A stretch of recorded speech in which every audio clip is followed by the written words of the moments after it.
നമസ്തേ. ഇന്നത്തെ ഈ വീഡിയോയിൽ പറയാൻ ഉദ്ദേശിക്കുന്ന ഒരു കാര്യം, നമ്മുടെ ആരൂഢങ്ങളിൽ, അതായത് നമ്മുടെ താമസവാസ സ്ഥലമായ നമ്മുടെ വീട്ടിൽ പൂജാമുറിയുടെ സ്ഥാനം എന്ന് പറയുന്നത് കിഴക്ക് വടക്ക് സൈഡാണ്. അപ്പോൾ കിഴക്ക് വടക്ക് പൂജാമുറിയുടെ സ്ഥാനവും ആ വടക്കിൽ നിന്ന് പടിഞ്ഞാറോട്ട് ദർശനമായിട്ട്, എന്നുവെച്ചാൽ വീട്ടിനകത്തോട്ട് ദർശനമായിട്ടാണ് നമ്മൾ പടമുറി സ്ഥാപിക്കേണ്ടത്. ഈ പടമുറിയിൽ നമ്മളുടെ ഉപാസനമൂർത്തിയായിട്ടുള്ള ദേവന്മാരെയോ ദേവിമാരെയോ ഒക്കെ നമുക്ക് വെച്ചാൽ പൂജിക്കാം. എന്നാൽ ഈ വിഗ്രഹ ആരാധനപരമായ കാര്യങ്ങളൊന്നും പടമുറിയിൽ വെച്ച്, പ്രത്യേകിച്ച് ഭവനങ്ങളിൽ, പാടില്ല. സ്ഥലക്കുറവ്, അങ്ങനെയുള്ള ആ സ്ഥലമില്ലായ്മയായിട്ടുള്ള പരിമിതിയുടെ ബുദ്ധിമുട്ട് അനുഭവിക്കുന്നിടത്ത് ശ്രീമദ് ഭാഗവതം വാങ്ങി പൂജിച്ച്, 1 മീറ്റർ മഞ്ഞ പട്ട് വാങ്ങി ആ ഭാഗവതം ആ പട്ടിൽ പൊതിഞ്ഞ്, ആ ഭാഗവതം താങ്ങാനായിട്ടുള്ളൊരു തടിയിൽ അലങ്കൃതമായിട്ടുള്ള ഒരു പീഠം, അത് സ്റ്റാൻഡ് പോലെ, അത് വാങ്ങി വെച്ചിട്ട് അതൊന്ന് പൂജിച്ച് മേടിച്ച് കൊണ്ടുവന്ന് വെച്ച് വിളക്ക് കത്തിച്ചാൽ 1000 പടം വെച്ച് പൂജിക്കുന്നതിനേക്കാൾ ശക്തമായിട്ടുള്ള ചൈതന്യം ആ ഭാഗവതത്തിനകത്തുണ്ട്. സ്ഥൂല സൂക്ഷ്മമായ ശരീരം എന്നുള്ളൊരു സങ്കല്പമാണ് ഭാഗവതത്തിനുള്ളത്. ഈ സ്ഥല സൗകര്യങ്ങൾ ഇല്ലെങ്കിൽ പോലും ഇത്തരം കാര്യങ്ങൾ പടങ്ങൾക്ക് പകരം ഭാഗവതവും, അതേപോലെ തന്നെ രാമായണം, ദേവി ഭാഗവതം, ഇങ്ങനെ ശ്രേഷ്ഠപരമായിട്ടുള്ള പുസ്തകങ്ങൾ, അതായത് ഗ്രന്ഥങ്ങൾ നമ്മൾ അലക്ഷ്യമായിട്ട് ഉപേക്ഷിക്കാതെ, ദേവി ഭാഗവതം ചുമന്ന പട്ടിനകത്ത് പൊതിഞ്ഞ് വെക്കണം. രാമായണം കാവി പട്ട് വസ്ത്രം മേടിച്ച് അതിനകത്ത് പൊതിഞ്ഞ് വെച്ചേക്കണം. അപ്പോൾ ഓരോന്നിനും ഓരോ നിറങ്ങളുണ്ട്. അത് തനതായിട്ടുള്ള ദേവന്മാരെ സൂചിപ്പിക്കുന്നതുമാണ്.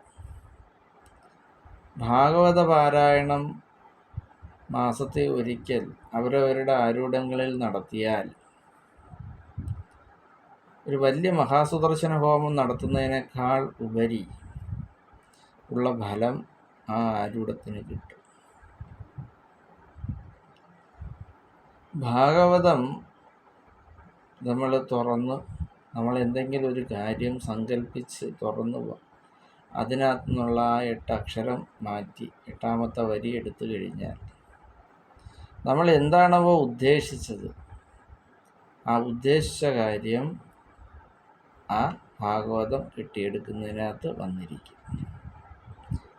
അപ്പം നമുക്ക് സ്വയം മനസ്സിലാക്കാം, ഭാഗവതം നമ്മൾ ഉദ്ദേശിക്കുന്ന, അല്ലെങ്കിൽ നമ്മൾ നിസ്സാരമായിട്ട് കരുതി വച്ചിരിക്കുന്നത് പോലെ അല്ല. വലിയ വലിയ യാഗങ്ങൾക്കായാലും മറ്റ് പൂജാ സമ്പ്രദായ രീതികൾക്കായാലും പ്രായശ്ചിത്ത പരിപാടികൾ വന്നാൽ ഭാഗവതപാരായണം മസ്റ്റായിട്ടും അത് ചെയ്യിപ്പിക്കാറുണ്ട്. അപ്പോൾ അത്രത്തോളം വിശിഷ്ടമായിട്ടുള്ള തേജസ്വരൂപമായിട്ടുള്ള ഭാഗവതം, ശ്രീമദ് ഭാഗവതം പൂജാമുറികളിൽ വെച്ച് പൂജിക്കുന്നത് സമ്പൽശ്രേഷ്ഠപരവും ജീവിതത്തിൽ വിട്ടുപോയിട്ടുള്ള എല്ലാ കാര്യങ്ങളെയും ഉൾക്കൊള്ളിച്ച് മുന്നോട്ട് പോകാനും, കൂടാതെ സമയബന്ധിതമായി നമ്മൾക്ക് വേണ്ട സാമ്പത്തികം, ഐശ്വര്യം, അതിനു വേണ്ട ഗുണപ്രാപ്തപരമായിട്ടുള്ള കാര്യങ്ങളെല്ലാം ഭഗവാന്റെ അനുഗ്രഹങ്ങൾ കൊണ്ട് നമ്മൾക്കുണ്ടായിരിക്കും. ചില ആരൂഢങ്ങളിൽ പൂജയ്ക്ക് പോകുന്ന സമയത്ത് പൂജാകാര്യങ്ങൾ ചെയ്യുന്നത് ശരിയായോ എന്ന് ഭാഗവതം കെട്ടി നോക്കാൻ വേണ്ടി അവരുടെ വീട്ടിലിരിക്കുന്ന ഭാഗവതം കൊണ്ടുവരും. അത് മൊത്തവും ഇളവി അതിനകത്ത് വാലം പൂച്ചി പോലുള്ള മറ്റ് പൂച്ചികളും കയറി അതിനെ കരണ്ടി ആ മഷികളെല്ലാം പടർന്ന് വെള്ളം വീണ് പേപ്പറെല്ലാം മടങ്ങി, അതായത് നമുക്കൊന്ന് തുറന്നു നോക്കാൻ പറ്റാത്ത വിധത്തിലാണ് വെച്ചിരിക്കുന്നത്. അവരുടെയൊക്കെ ജീവിത രീതികളും ആ അവിയൽ പരുവം പോലെ തന്നെ ആയിരിക്കും. നേരെ മറിച്ച് ഇതെങ്ങനെയാണോ നമ്മുടെ ആരൂഢത്തിൽ വെച്ച് സൂക്ഷിക്കുന്നത്, എങ്ങനെയാണോ നമ്മൾ അതിനോട് ആ സ്നേഹം കാണിക്കുന്നത്, തീർച്ചയായിട്ടും അതിൻ്റെ മടങ്ങ് നമുക്ക് ഗുണങ്ങളായിട്ട് തന്നെ ഭവിക്കും. ജീവത്യാഗം ചെയ്താൽ തന്നെയും അല്ലെങ്കിൽ അതിനോടനുബന്ധമായ ക്രിയകൾ ചെയ്ത് ഒരാളിനെ നമ്മൾ നശിപ്പിക്കേണ്ട സാഹചര്യം വന്നാൽ പോലും 7 ദിവസത്തെ ഭാഗവത പാരായണം നടത്തിയാൽ തന്നെ മോക്ഷം കിട്ടുമെന്നാണ് പറയുന്നത്. അപ്പം അത്രത്തോളം ചൈതന്യം ഭാഗവതത്തിലുണ്ടെങ്കിൽ എത്രത്തോളം ചൈതന്യം ഭഗവാന് കാണും?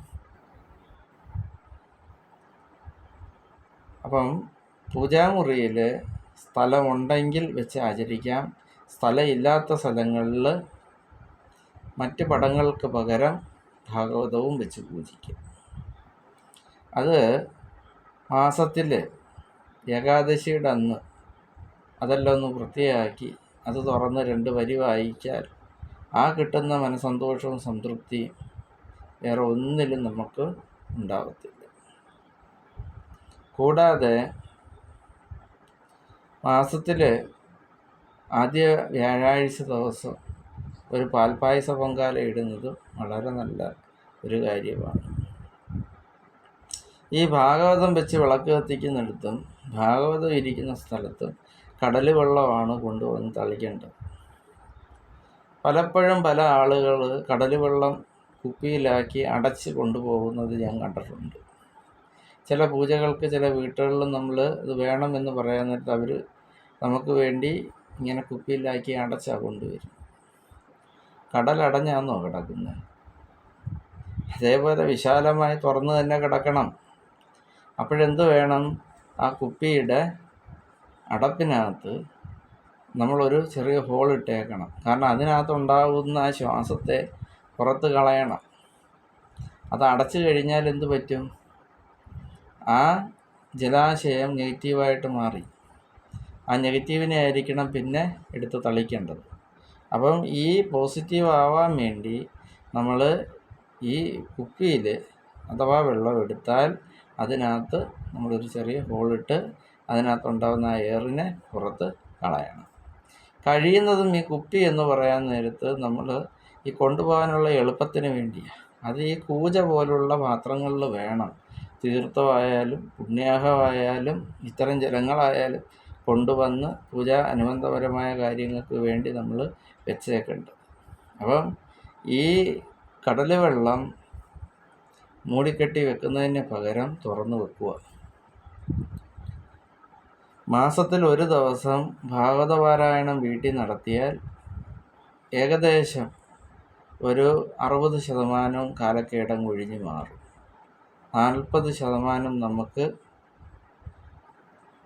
എന്തെങ്കിലുമൊക്കെ ആപത്തുകൾ വന്നിട്ടുണ്ടെങ്കിൽ പോലും അത്ര വലിയ കാഠിന്യം ഇല്ലാത്ത വിധം അങ്ങ് മാറും.